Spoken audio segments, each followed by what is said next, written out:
Hey, Nicole Roberts Jones here, and welcome to another episode of the Meaningful Work Podcast, a time I come and pour into you so that you can have a life and a career full of meaning and fulfillment. Excited about today's guest because if you are a leader, and if you're not a leader, you will be one. This insight is going to shift the trajectory, not just for you, but for every person on your team. So grab a pen because I know this brother is going to go all the way in. So let me introduce him. His name is Andre W. Thornton, who is a CEO. He's a speaker and coach known for his transformative leadership development approach that focuses on the human experience. With extensive experience in both technical and executive roles, he founded Whitman Consulting, a sought after partner in leadership development with a track record of delivering significant impact for organizations worldwide. Now, listen, his bio is way longer than that, but that's all I'm going to read for today. So, y'all help me welcome Andre. Hey. Hello. After that intro, I need you to just kind of roll with me everywhere I go. Please.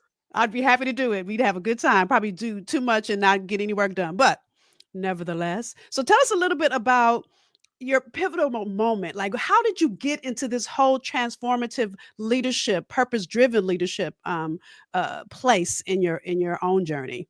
Well, first, thank you so much for allowing me to be on. Are we Nicole, Dr. Nicole Roberts? Whatever, you call me Nicole, it's fine. Nicole, okay. I have been on this journey for my entire life, but it didn't start in my own mind until about 10, 11 years ago. The pivotal moment for me was a huge disruption at work. And by disruption, I mean, I was on this trajectory, moving up in my career, doing everything that I thought was what I wanted to do. From a kid, you grow up, you want to be an executive, you want to get into senior leadership. And I had this moment of reflection when that got disrupted because the role that I was in, I was no longer going to be in. So the company was downsizing / restructuring. And I know there's a lot of that going on today. And the role that I had as an executive, I was no longer going to be able to be in that role. And it was devastating. What I decided to do, and there was all this uncertainty around that. I wasn't sure what job I was going to have. Felt like I wasn't really in control. I mean, I was doing a good job, but I didn't get to keep the job. So I decided to focus on what I could control, and that was me. And it was the first time I had a chance to really reflect on who I was and why I was doing everything I was doing in the first place. And so the short version of it is that disruption caused me to find my purpose. And it put me in this place of self-reflection and journey of self-reflection that has not stopped since. And that was literally in 2013. Wow. Yeah, So time flies. 12 years. Time flies when you're having fun, right? And so I love that you said this disruption because so many of us think disruptions are negative, but I love that you found the lesson in the disruption because some of us will stay stuck and stay in the woe is me and how come I didn't and why did this happen to me instead of let me find the lesson here. Let me find what I can learn here. I also love that you said, by the way, if you guys ever see me, and I didn't tell you this before we started, if you see me looking down, I'm writing because I'm taking notes too. Listen, I'm a student and a host. So I love that you said focus on what I could control. And I think so many people don't understand that, what was I saying? They used to say, when you point one finger at somebody else, you're pointing four back at you, right? So when you start to take an introspective look, so as you started to really take that look, what did you how do I say this? Because I want look, as my mother would say, I don't want to put all your business in the street. But what did you really begin to learn about yourself that began to shift the trajectory of your career? So what I learned, and I'm an engineer, so I'm into the science of it. Like how do emotions work? How do humans work? I'm into all that. And what I learned was I had this understanding of who I was. And, someone asked me who I am. I say, I'm Andre Thornton. But I did not know that with that, becomes beliefs around who Andre Thornton is Mm. in this world, and most importantly, who Andre Thornton is not. So with that idea and realizing, and there's science around this, that we're programmed, and everything that we do, 95% of it is based on sort of our programming happens subconsciously. It made me say, all right, so I just say I'm Andre, so let's dig into that. So what makes up who I am? I am my beliefs, I am my values, I am my goals, I am my visions, and several other things that sit beneath the surface. And what's interesting is when I said to myself, all right, Andre, so what are those things for you? I didn't have an answer. Mm. And I decided to literally create the list and go one by one and answer the questions. What are my beliefs about who I am and what I can do? What are my values? What are my goals? What are my visions? And not the goals, visions that I think I should have because I want to move up in corporate America. And that's just, the structure of society says that's what you're supposed to do. But what do I want? Mm. Truly me. Not because of anyone else saying that this is what I should want, but what do I just want? And so I laid all that out. Engineers, a nice spreadsheet goes a long way. And then I started to build a construct around it and design my entire life around it. So good. So do you find, okay, so first of all, I get into acronyms. So you did BVGV, right? So those of you that like the designers, that's his own: beliefs, values, goals, and vision, BVGV, right? So I love that you said that. I love that you stopped. And here's the thing that's interesting. And let me keep it real as Black folk. Okay. And you said this, and I said this in another episode. So those of you that have seen other episodes, I'm about to repeat myself. Many of us should on ourselves. And it's all the things we should do and all the things that we should be and all the lists that we created in our 20s that doesn't even match who we are anymore. Or we've surpassed it, but we stay stuck on that list. And I love that you took time to get to know you. So good. That's a lesson we can hang up right now. That's a whole lesson by itself. So now with that great construct, how do you now take that insight? And now I know you use it to develop teams. Tell us a little bit about what you see as the challenge with teams, and how you come in and infiltrate that. Yeah. So with teams, it's so interesting. Everything that my company teaches is what I literally did for myself first. So it's, I'm not only a client, I'm the self-reflection president, right? Like I have gone through this journey of understanding what it's like to be on a team, be in an organization, a corporation, have all these demands and expectations, have these outcomes that I believe I'm responsible for. And I see if I'm able to get those outcomes and results, I'm rewarded and I move up and all these things, this construct of a career. And then I went through this journey of self-reflection and then brought it back to how does that impact the career, the outcomes. So that journey for me is what I take teams through. And I take each individual through it. Because you can't just say a team is going to go through the exact same process. Some people have already defined their values. Some people already know kind of what their vision is or where they're trying to go. So everyone's at a different place, but what we've provided is a system, a construct, a framework to take people through that.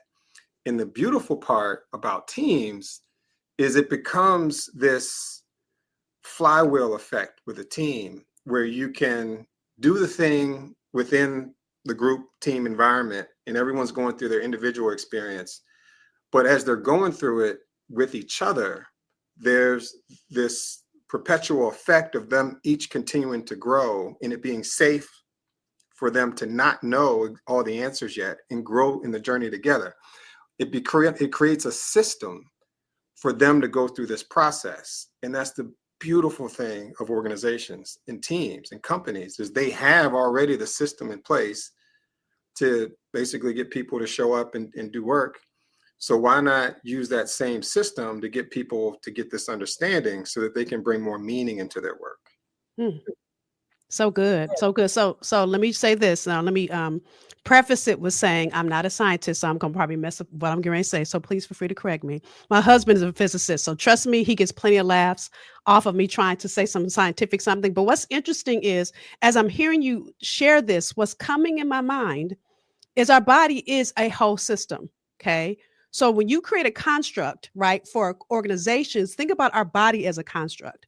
When we get sick, something's infiltrating that construct, and our body's saying, "Oh, wait up, mate, that's not supposed to be here," right? And so as you were talking, I was thinking about all the challenges that come into the systems that don't work. One being people not understanding who people are and not seeing people for who they are. That's what he just explained. That's the non-scientific version of what he said. But what are some of the other challenges that you see that leaders are faced with, and they don't even know that is there? It's like that cancer that you don't see on the first biopsy. Let me keep it real, and then it starts to spread because you haven't treated it. Mm, mm. Yes. Yes. Oh my goodness. I love that analogy. You described it perfectly.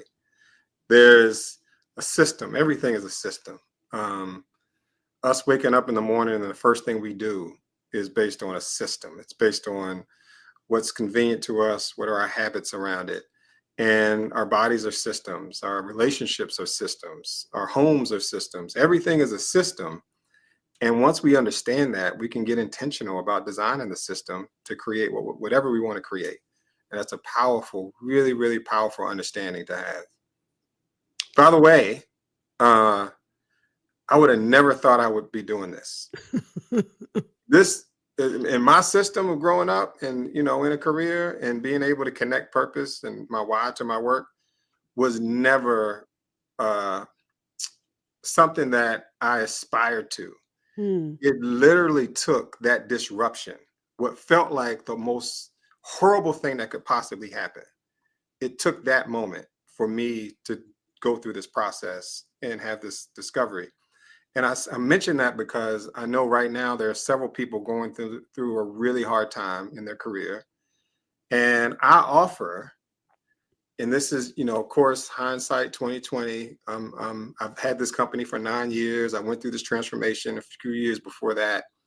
But I would offer to y'all that this moment right now, if you're feeling a huge disruption, is the biggest gift. Hmm. It is the biggest, it is the only way you would do whatever it is you're about to do next, because the system you were in needed to be disrupted.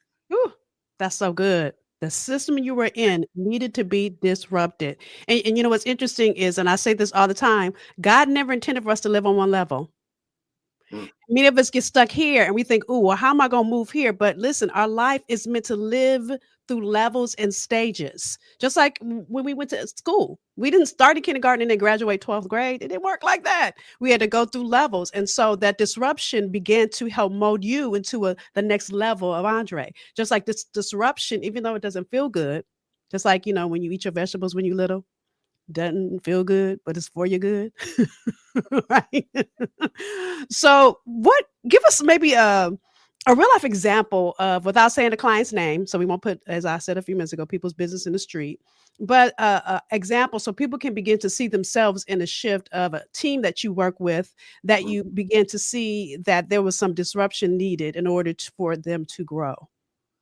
Oh wow, there's been so many teams now, and I was looking recently. We received this recognition as a company, which is super exciting, and as part of that, I had to look back at Wait, how stop. much. Hold on. Wait a minute, because you said you received recognition. You can't go past that. Tell us what recognition you received. So we received, which is so humbling, a recognition as a top 10 leadership development firm by an organization called HR Tech Outlook, and Yay, congratulations. That's thank so you, good. thank And you, I love thank how you. humble he is, that he's going to keep on talking and not even let me acknowledge it, not even tell me what the award is. So I just want to Thank you. stop and just So acknowledge you, Black man, that you won this phenomenal award as the CEO of your own leadership development, purpose-driven leadership development firm. So with that, go ahead. I will receive that. I will. Thank you so much, Nicole.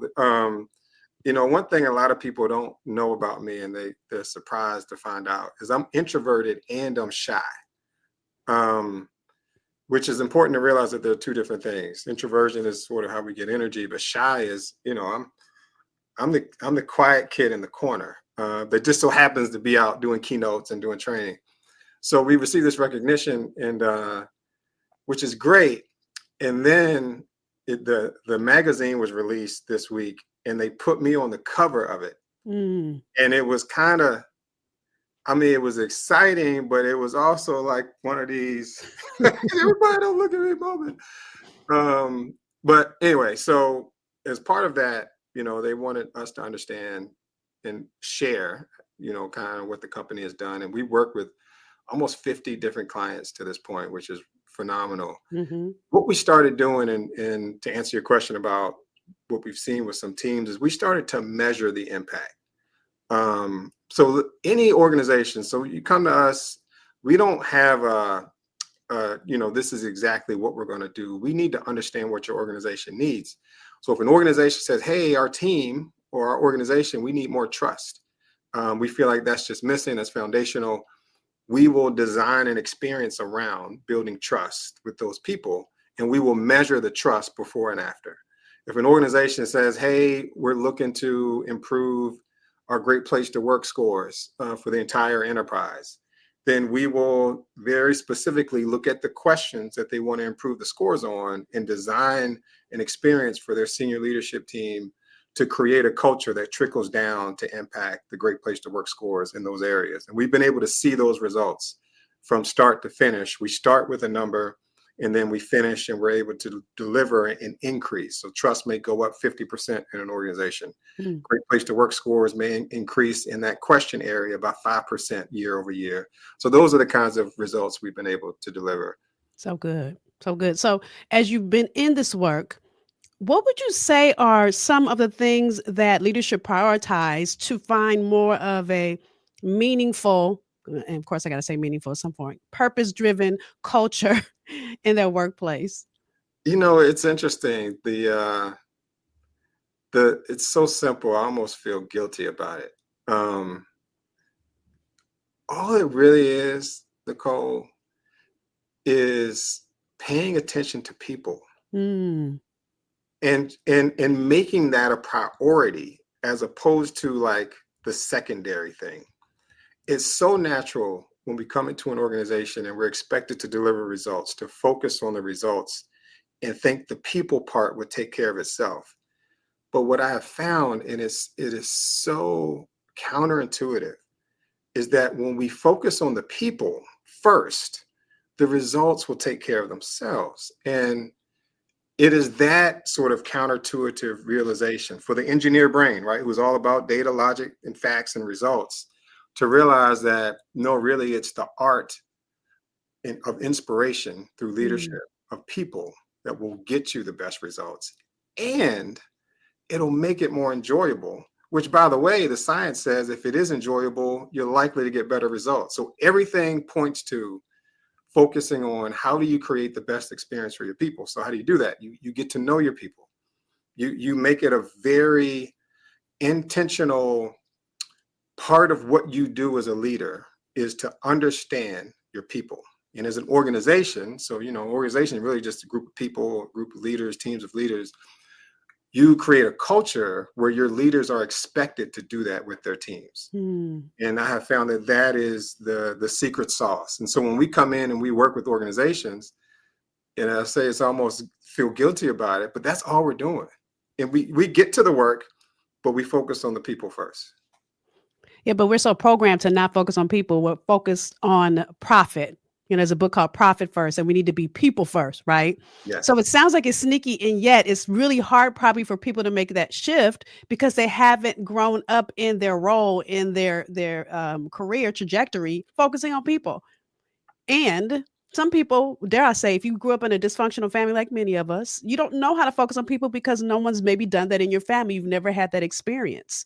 So it makes it even harder to do that in a corporate place. I'll tell you, I know I told this story in another podcast, but I remember I had somebody on my team. This is funny to me now. It wasn't then. And she would come to my office, Andre, every week and cry. Now, mind you, I was a deputy director of training for a nonprofit in California. We had over 300 agencies. We would go in and train, similar to work that we both are doing now, right? My best trainer would come to my office every day, cry. And I'm like, I would hand her the Kleenex box, or I would tell her, you know what, go cry and then come back when you finish. Like, I'm not dealing with that. I don't have time for that. I didn't say that, but that's what that, right?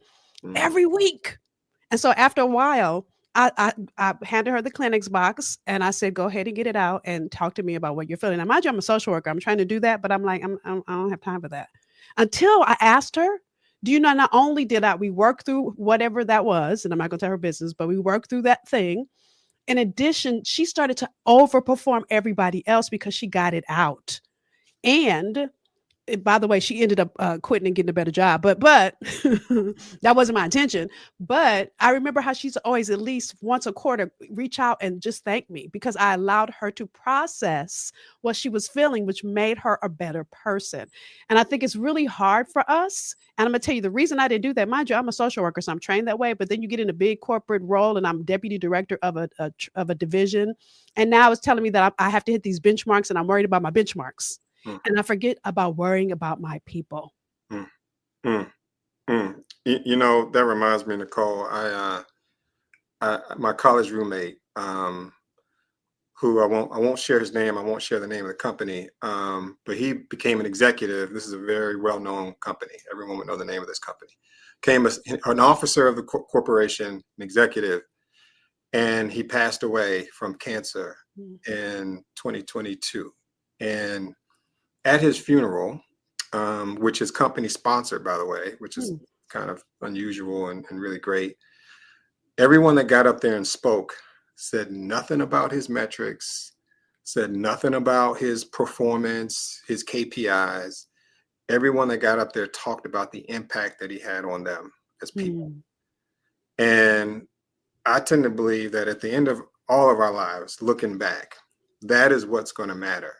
That is what's going to make us feel that we had a meaningful life, the connection with people. All right, meaningful. I hear you. I'm gonna get it in there now. I'm gonna get it in. I know the name of the podcast. I love it. So, how do you see this whole concept of purposeful leadership evolving? We're in a time now, as we're recording this episode. For those of you that will listen later, that we're as you said, we are in a disruption.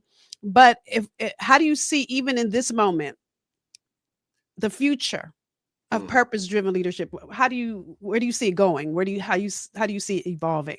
I see it becoming even more of the center of the work experience. And I'll explain the two reasons for that. One, if you look at Maslow's hierarchy of needs, and this is something back when I started this work and said we're going to focus on purpose, I paid attention to. So if you look at the different levels, and so you got, like physical safety up to feeling like you belong, up to self-actualization.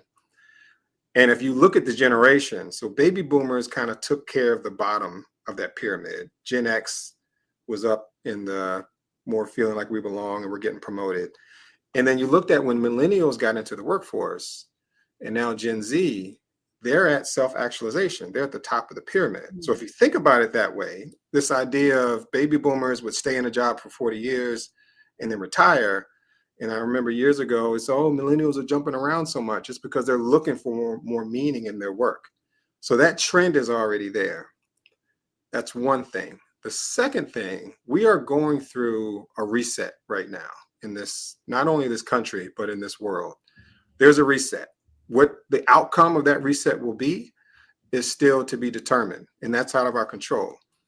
But what I believe is going to happen is, even more than before, the people that were kind of on the fringes of looking for purpose, looking for meaning, it's going to be disrupted. The system that they thought in this reset is no longer going to be the system going forward. And I believe even more people are going to have that moment of disruption. And okay, in this moment of disruption, let me find the gift. Let me find the opportunity. Let me find who I really am as a human being and how I can bring all of that to the world. So I think those two things are putting us in this sort of sweet spot of purpose and meaning being the main thing at work going forward. And what you said just made me think about the fact that we really got kind of an appetizer to this reset called COVID, right? COVID gave us an opportunity to really look at it. So many people started to really look at, do I love my job? Is it giving my life meaning? And really, it was more of the fulfillment question. Am I really fulfilled? And many people began to either leave their jobs, shift their career path, because I think it gave us an opportunity to really sit and level set. But yet, this place is an even bigger level set than that was. And I think people don't even realize that God was preparing us ahead of time for where we are right now. Right. I love it. I love it. That was the practice run, right? That was the mini before the major. Right. So good. So anything I haven't asked you, because this has been also good, right?